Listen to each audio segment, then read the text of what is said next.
Waking up around 3 a.m. isn't just some fluke of aging, nor is it always caused by anxiety or poor habits. In fact, it's often a quiet message from the body, a message written in the language of biology, memory, and rhythm. This hour, mysterious as it may seem, can tell you more about your body than you ever imagined. Not just what it's doing now, but what it's been through, what it needs, what it remembers. As we move through life, the ways our bodies function begin to change. Not always dramatically, but subtly, predictably. And those changes show up most clearly in the places where we're meant to be still, like during sleep. When the demands of the day subside and all the distractions are stripped away, that's when the truth surfaces. That's when your body speaks up. And for many, it happens at 3 a.m. One of the most common, yet least understood reasons behind these early morning wake-ups is a shift in the body's hormonal landscape. As we age, melatonin, the hormone responsible for regulating our sleep-wake cycle, starts to diminish. In your younger years, your body flooded itself with melatonin as the sun set, setting you up for a solid night of sleep. The signal was strong, like a lighthouse guiding you toward rest. But as the years pass, the volume of that signal drops. It's no longer a loud bell. It's more like a soft whisper. Imagine a man named James. At 67, he'd always been a deep sleeper, until he wasn't.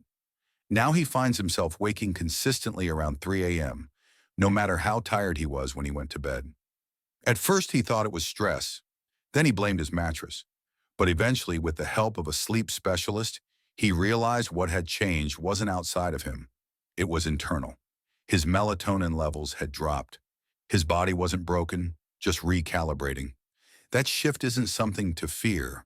In fact, it's a natural part of aging. But understanding it allows you to respond rather than react. You can support your body by dimming the lights earlier in the evening, avoiding screens that emit blue light, and even spending time outside during the day to strengthen your body's awareness of daylight and darkness. It's like working with the current rather than fighting against it. But hormones aren't the only players in this early morning mystery. There's another piece, just as powerful, just as quiet, your circadian rhythm. This internal clock doesn't just tell you when to sleep, it sets the tone for your entire day. And over time, it too begins to shift. For many older adults, that shift moves everything earlier. You start feeling tired at 8 or 9 p.m., long before you used to. And when you fall asleep earlier, you wake earlier, often right in that mysterious 3 a.m. window. Think of your sleep cycle like a train. When you're younger, that train departs at 11 p.m. and arrives at 7 a.m. But as you age, the departure time creeps up. Now it leaves the station at 9 p.m., and like clockwork, it pulls into the wake-up platform by 3 or 4 a.m. It's not broken, it's just on a different schedule. For someone like Maria, who retired 5 years ago at 64, this shift came slowly. She stopped working. Her days became quieter. She began eating dinner earlier and watching TV in her pajamas by 6 p.m. Without realizing it, her body began winding down earlier each night. Before long, 9 p.m. felt like midnight, and without fail, 3 a.m. became her new wake-up call. But when she learned that this wasn't unusual, that it was part of a broader rhythm that had simply moved, she stopped worrying. She began making gentle changes: a brisk walk after dinner, soft lights during the evening, and a cup of herbal tea while reading. Little cues that told her body, "We're not quite ready for sleep yet." And over time, her sleep window stretched. That 3 a.m. wake-up shifted closer to dawn. What's most important is recognizing that sleep isn't just about hours. It's about alignment. When your lifestyle and your internal clock are out of sync, that tension shows up in your sleep. But once you notice the mismatch, you can adjust. Sleep doesn't have to be rigid, it's responsive, and so are you. But sometimes the wake-up call isn't just hormonal or rhythmic. Sometimes it's physical. As we age, our bodies carry more stories. Some of them are written in our joints, our bones, our organs. And in the quiet hours of the night, those stories speak the loudest. A knee that stiffens after years of long walks. A hip that aches from decades of movement. A bladder that simply doesn't wait like it used to. These aren't signs of weakness. They're reminders of use, of life, of time. For many older adults, the 3 a.m. wake-up comes with a need to visit the bathroom. It's not glamorous, but it's real. and it's one of the most common disruptions to sleep. As the bladder becomes less elastic and the muscles that hold it weaken, the need to relieve yourself becomes more urgent and more frequent. Add to that the side effects of certain medications, blood pressure pills, diuretics, or even supplements, and suddenly your night is full of interruptions. But here's the thing, waking up doesn't mean you failed. It means your body is paying attention. It's responding. And that's not a flaw. That's function. Take Eleanor, for example. At 75, she found herself getting up at least twice a night. At first, it annoyed her. She felt tired during the day and worried that something was wrong. But after speaking with her doctor, she learned that the timing of her medication could be adjusted. She also started limiting fluids 2 hours before bed and added a calming routine that made it easier to fall back asleep after those middle-of-the-night trips. With a few shifts, her sleep improved. Not perfect, but better. And that, she realized, was enough. There's a certain grace in accepting that rest in later life may look different. It may come in segments, not stretches. But that doesn't mean it's less valuable. In fact, the awareness it brings of your needs, your health, your habits, can lead to more intentional care than ever before. And there's yet another thread in this complex weave, one that often slips beneath the radar: your daily routine. You see, sleep isn't an isolated act. It begins long before your head hits the pillow. It's shaped by everything that happens during your waking hours: your meals, your movement, your light exposure, your conversations or lack thereof. All of these send subtle messages to your internal clock, telling it when to start the process of winding down. And in retirement or in quieter phases of life, those messages often shift. Dinner might happen earlier. The evenings may become more sedentary. The stimulation that once kept your brain alert later into the night, meetings, errands, phone calls, may fade. And without that stimulation, your body interprets the silence as a cue to begin shutting down. Walter, a retired teacher, noticed this himself. His once active days had become predictable. Reading the paper, tending the garden, watching the news. Nice, but quiet. Too quiet. He began falling asleep before 9 p.m. and waking well before sunrise. After some reflection, he started building more movement into his afternoons. Light stretching, a longer walk, even volunteering at the local library a few evenings a week. These gentle activities nudged his sleep schedule forward, helping him rest more deeply and wake up closer to the hours he preferred. Small changes can have a big impact. Light, movement, conversation, these are anchors. They hold your circadian rhythm in place, and without them, the tide begins to drift. But perhaps the most powerful aspect of waking at 3 a.m. has nothing to do with science at all. Perhaps it's something deeper, something emotional, psychological, even spiritual. Sometimes that hour becomes a mirror. There's something uniquely vulnerable about the hours between 2 and 4 a.m. It's a window of time when the world feels hushed, distractions are few, and your mind has nothing left to do but turn inward. For many older adults, these early morning wake-ups aren't just biological, they're psychological. It's in these moments of stillness that the mind often begins to process what hasn't been fully acknowledged during the day. Regrets, memories, unfinished conversations, and future worries. These thoughts have a way of surfacing when the rest of the world is asleep. As people age, they carry with them a vast collection of life experiences, some beautiful, some painful, many unresolved. And even if you feel emotionally steady during the day, the mind often chooses the quiet of night to sift through these layers. That's why for some, waking up at 3 a.m. feels less like a disruption and more like an invitation, one they never asked for, to sit with what's been buried. This is especially true for those who have lost a spouse, faced major life transitions like retirement, or moved away from longtime homes. These changes may not seem traumatic on the surface, but they ripple through your emotional life in ways that often go unspoken.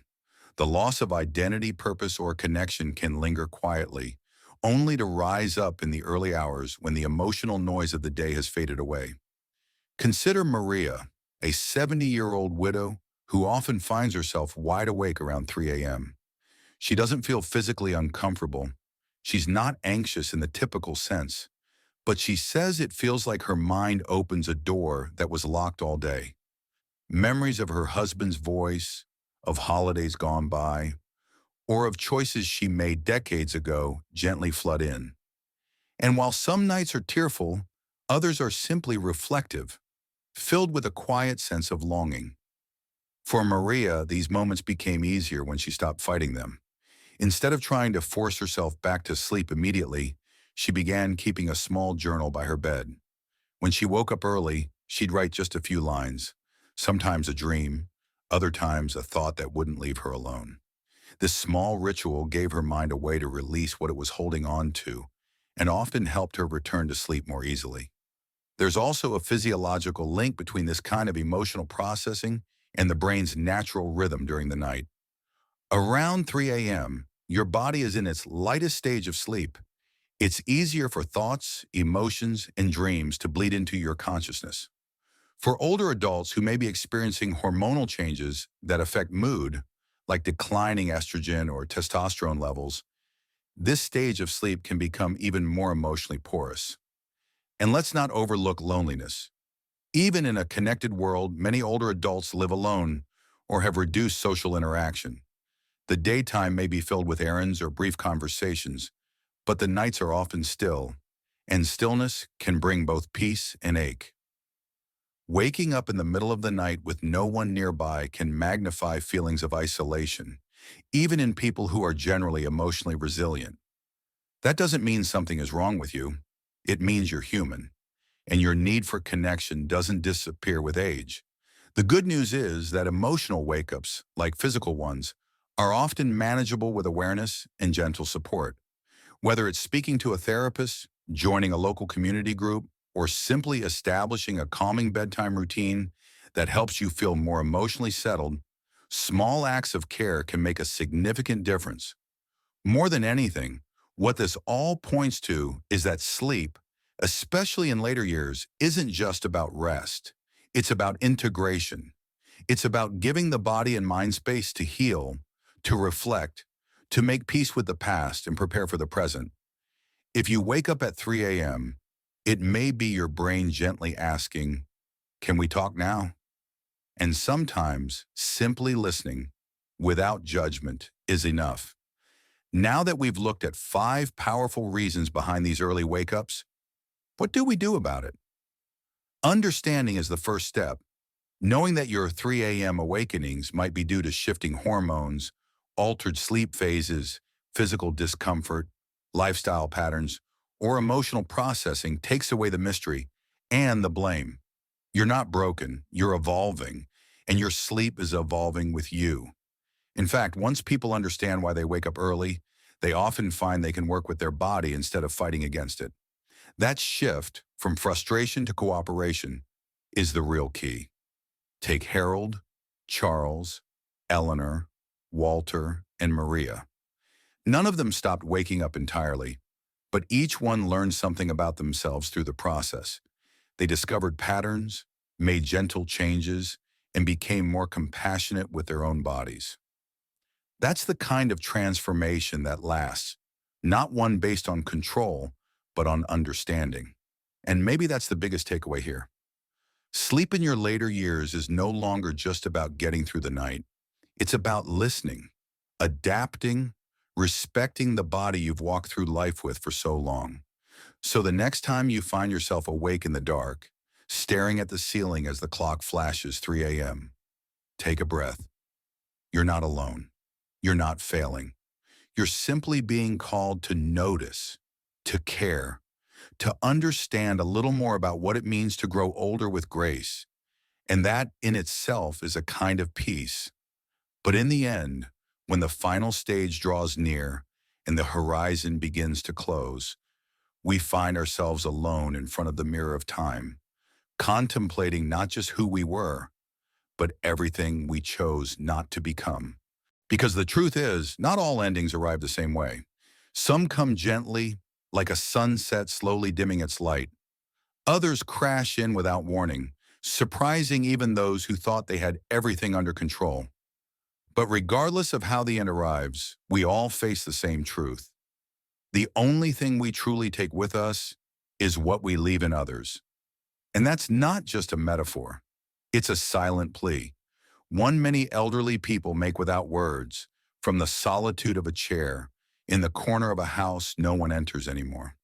From that place where voices no longer echo, where steps lead nowhere. Because old age, when not chosen with awareness, can become a well, not of sadness, but of emptiness. A place where everything left unsaid begins to weigh more than anything we ever did.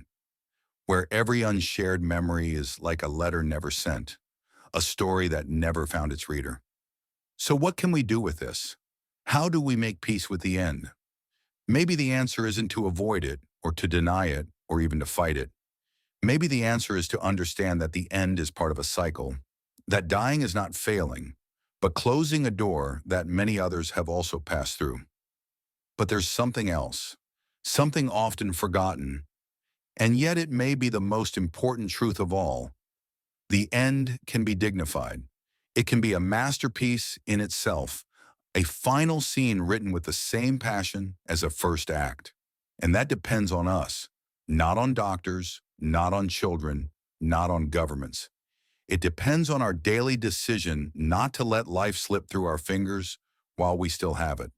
It depends on whether we nurture relationships, continue to learn, allow ourselves to feel love, pain, nostalgia, wonder. Many people believe that at 80, everything is already said, that it's not worth starting anything new, that if the body hurts, it's better to surrender, to the couch, to the silence, to the weight. But that is a lie. And the worst part is that it's been repeated so often, we begin to believe it's some kind of biological truth, as if life stops surprising us after a certain age. But there are people who fall in love at 85. There are women who learn piano at 90, men who write their first book at 92, grandmothers who, at 95, still cook every Sunday like each meal is a celebration of being alive. So why do some give up and others keep going? Why do some die while still living and others live until the very last second? The difference is not in their genes or their luck. It's in their attitude. In that spark some refuse to extinguish, even when the storm rages. Because yes, it's true, the body changes. It weakens, it tires. But the soul is untamable if you don't tame it yourself. And if at some point you felt your soul shrink, if you believed you had nothing left to give, pause, breathe. Look at yourself through the eyes of your younger self, the one who dreamed, who got excited, who chased impossible things. Where is that version of you? Gone or just hidden? Maybe, just maybe, there's still time to get it back. Because it's never too late to rewrite your story. It's never too late to be the grandfather who tells stories, the mother who gives advice, the wise elder who still believes in wonder. You may not be physically strong anymore, but you can be emotional rock for those around you. You can be light even when everything feels dark.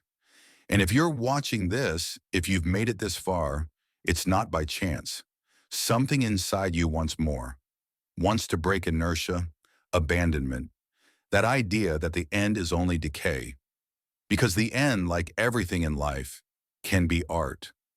Look around, observe your surroundings, ask yourself, am I leaving behind something that matters? Am I being an example? Am I awakening something in someone else? And if the answer is no, don't punish yourself. Just start today with one gesture, with one call, with one smile you haven't given in years. Remember, old age is not life's winter. It's autumn. And autumn, with its fallen leaves, with its chilly wind, with its melancholy, is also beautiful. A different kind of beauty, of course, quieter, more introspective, but one that, if lived consciously, can be deeply transformative. Don't wait until it's too late to realize this. Don't let regret be the last thing that accompanies you. Fill your days with meaning, even if there are few left. Give love, even if it's hard. Speak, even if it hurts. Because true emptiness isn't in what we lose, but in what we never tried.